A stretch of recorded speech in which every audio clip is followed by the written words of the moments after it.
2026-এ 6 সংখ্যার মানুষদের বাড়ির খরচ কিন্তু বাড়তে চলেছে। বাড়ির ইলেকট্রনিক জিনিসপত্র খারাপ হতে পারে, বাড়িটাকে আরেকটু সুন্দর করে তুলতে পারেন, রেনোভেশন করতে গিয়ে খরচ বাড়তে পারে।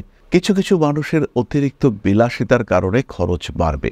সেই বিলাসিতা গৃহ সংক্রান্তও হতে পারে।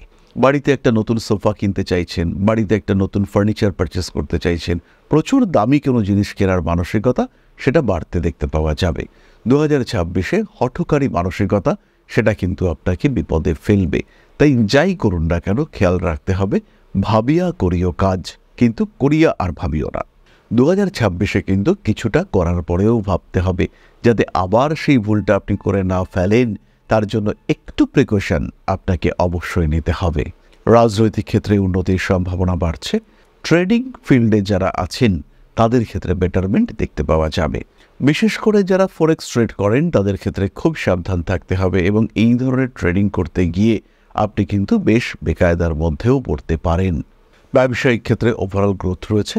নতুন কোনো ব্যবসায় যাওয়ার আগে একটু সার্চ করে নেবেন, কিন্তু যে ব্যবসায়ী আপনি করুন না কেন বেটারমেন্ট হবে, ইমপ্রুভমেন্ট আসবে, এই বিষয়ে মোটামুটি নিশ্চিন্ত থাকা যায়। নির্দ্বিধায় নিজের কর্ম, নিজের পেশার দিকে অগ্রসর হওয়া যাবে। নতুন কাজকর্মের ক্ষেত্রে উন্নতি রয়েছে। ইন্টারভিউর ক্ষেত্রে সাকসেস রেট বাড়বে। সরকারি চাকরি প্রাপ্তির ক্ষেত্রে সাকসেসফুল হবেন 6 সংখ্যার মানুষরা।